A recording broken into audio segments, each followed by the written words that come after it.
Margaret, when I look at your background, I mean, you have been able to touch education in so many different areas, and I know now, I mean, you've from the administrative side to the classroom, to advising at the federal level, and authoring and consulting. So, sort of step back, because I think a lot of people are now talking about why education? Why would I go into education? We're looking at young people, really trying to ensure that this next group of educators are as passionate as those that you've worked with through your years in education. Mm-hmm. What would be your sales pitch to the young person that is at a university trying to decide their major and they think or they have an inkling that they might be talented in the area of education? What would your pitch be to them? To me, there's not any profession that would have a bigger impact on society.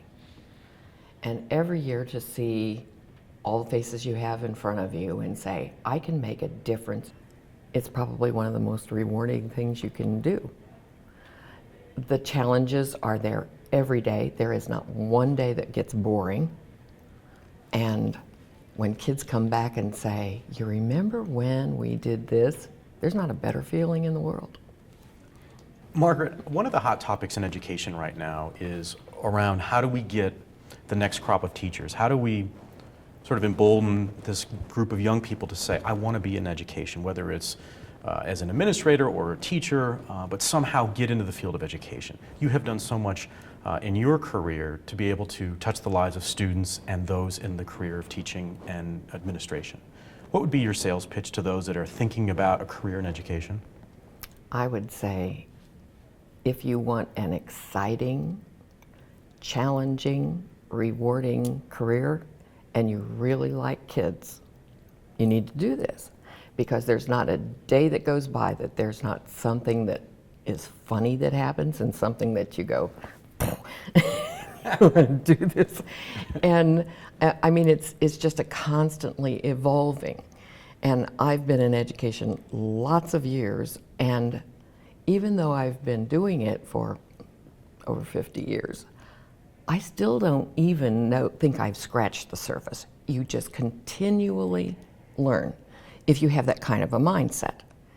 And so I guess that would be my advice, is if you want to continually grow, continually be challenged, you just love this.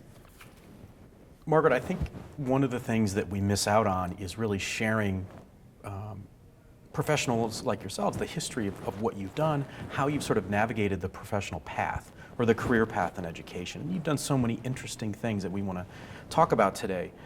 What would you say to a young person who's looking at education and they might not be thinking in the same sort of creative frame to think, wow, I could be a teacher at first, and maybe I could go into leadership, maybe I can go into these different areas. Mm-hmm. Talk about the flexibility in the field to those that might wonder if it's static, because it really isn't to those of us that know all the different possibilities in education. Oh no, anything but static. Even though as a teacher, I only wanted to be a teacher. I didn't really, I looked at the administrative role and I thought, not in this world, I don't want to do that. And yet when I kind of stepped into some teacher leader roles, I found out that not only were people helping me grow because I got to see the bigger picture of how things run, but I could help them, and that felt better than just one teacher in one classroom.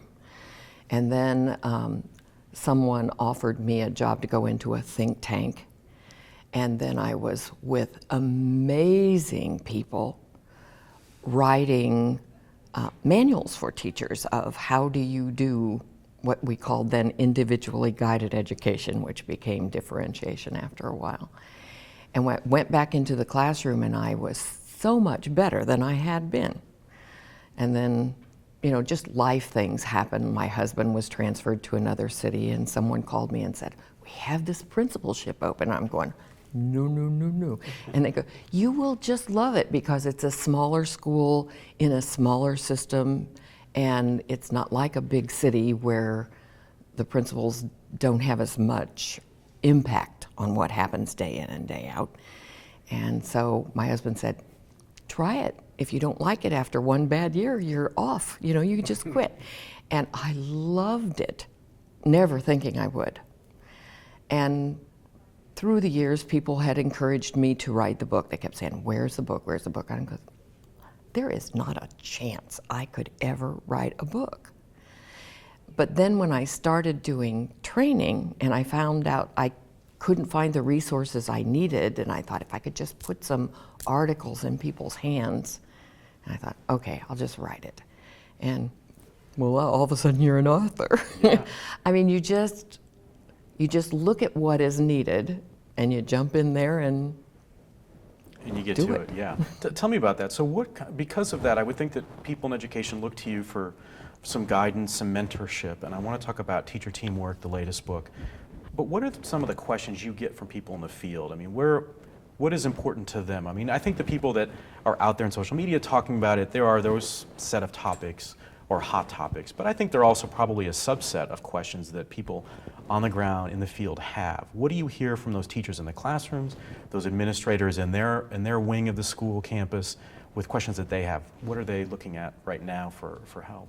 If I focus on the Teacher Teamwork book, what we had done is, well, when we go to schools and we look at what the environment is and what might be keeping a school from really achieving like they could, invariably it's the collaboration of the faculty.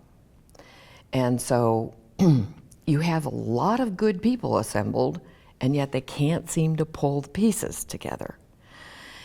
And so Marilyn Swartz and I, who is the co-author of this book, started interviewing people and right across the nation, and we kept asking them, how well do you use your common planning time?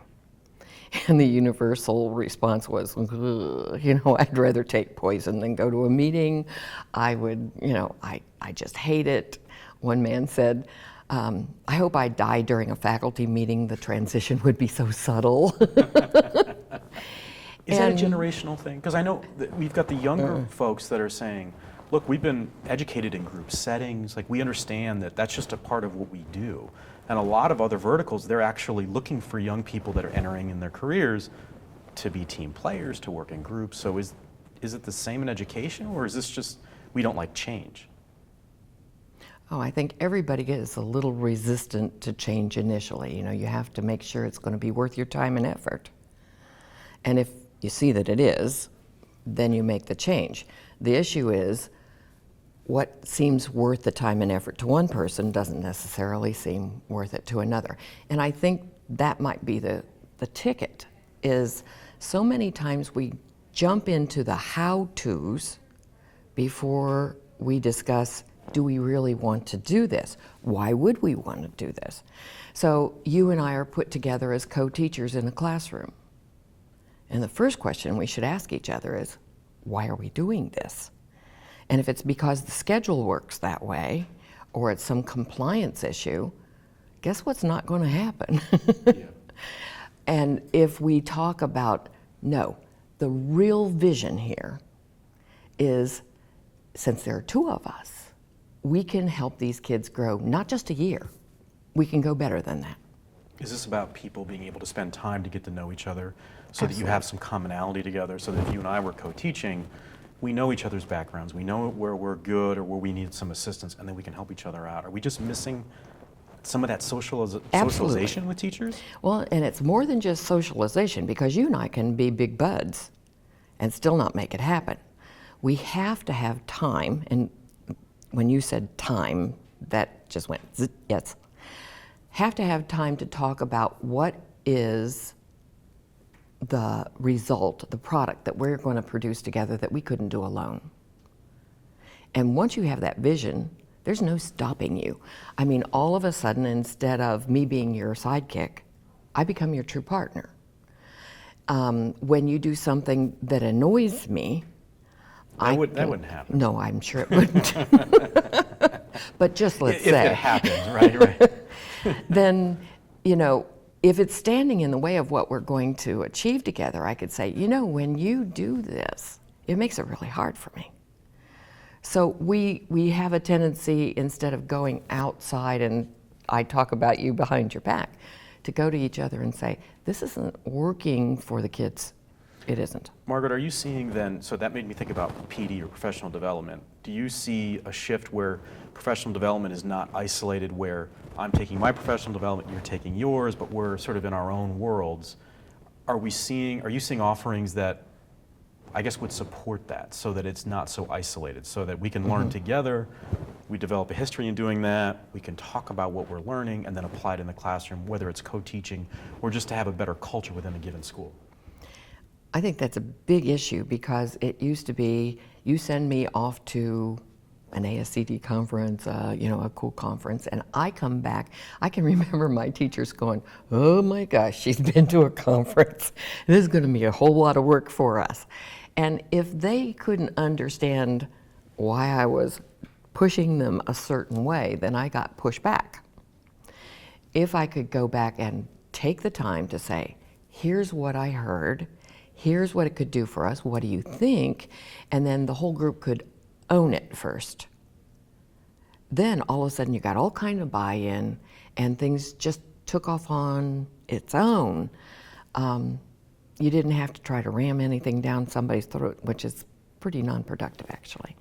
So when I hold conferences of my own that I'm sponsoring myself, always on the invitation I say, much better to bring a group of 5. Because then it's not one person going back as the Lone Ranger trying to create some kind of a change where you have to have a critical mass to get it going. Absolutely. And speaking of that, I'd be remiss if I didn't bring up your experience as an advisor to the White House years ago in education. We were talking off air about that a little bit. I would be so interested to know what it was like. I mean, I think it's one thing if you and I talk about a resource or you share with teachers down the hall, here's something that's worked for me, or you might want to read teacher teamwork, those sorts of components. But to do that at a federal level, just what was that like to walk in and know that your opinion could have impact down the line for people you've never even met? That was just the coolest thing ever. One of the things that was the most mind-boggling is the group of people who were the advisors, because there were people who just advised on university policy, and some that were on people with various kinds of handicaps. And I mean, the group that he assembled to write his platform and then continue to advise after he was in office they were truly amazing. And I was just sitting there in awe of all these people, hearing things that I hadn't considered before. And so it was scary in that you think, if I mislead here, I could cause a problem. But you had all these really solid people around you, and so you bounce ideas off one another and then say, okay, this is the advice. That was really cool. Let's talk about the narrative in education. I think I'm privileged I get to speak with people like yourselves that have these amazing legacies of doing these incredible things and keep going and doing really new and different things to keep the profession fresh and exciting for people. But I don't know if people sitting at kitchen tables in neighborhoods around the US get to experience that. They just get to read headlines and data that they're not sure about, but it doesn't always portray a sort of a winning model of education here. And what are we doing wrong with the narrative in education, and how can we do a better job of accurately telling the story of all the amazing people that are doing such great work, and how our students are really doing much better than we might fear when we see these stories across the TV? I think TV tends to glom on to the sensational of what is wrong with this person, what is wrong with this project, what is wrong with the set of standards, as opposed to what is right. The big controversy on Common Core, no Common Core. If you would actually read those standards, and I would say to you, now which one of those do you not want your child to know? You wouldn't be able to find one. I mean, that's what I want my child to be able to do. And so I don't think it's really so much about Common Core as the testing process that becomes somewhat arduous, and whether that's fair or not fair. And the response you get to being held accountable for a set of test scores as opposed to have children grown. And I know they're trying to do all kinds of things to mitigate that, of really measure by growth and not cut scores, which makes sense to me. But there's more to it than just that set of standards. So if it were a bigger picture of, is your child more independent because he was with me? Does your child love to learn because he was with me? How do the kids feel about this? And when you invite parents into the classroom and they see what's going on, they go, oh, I had no idea. So part of my question is, why aren't we doing that? And I know lots of people advise educators to pull the community into the school, but I don't see a lot of that. Because they're often being basing their done. opinion on their own experiences. Like when we were in the classroom and what we experienced and how that was either different, better, or the same. So I agree with you on that point. I want to make sure people get an opportunity to check out Teacher Teamwork, and co-authored with Marilyn Swartz. Right, so we've got Teacher Teamwork. You can check that out at the AACD bookstore, and it's been a real pleasure. We want to make sure that we stay in touch. You keep doing these interesting things. I mean, it'll be neat to see what you're doing next year and the year after that, because I don't think that you're going to slow down. That's not the plan.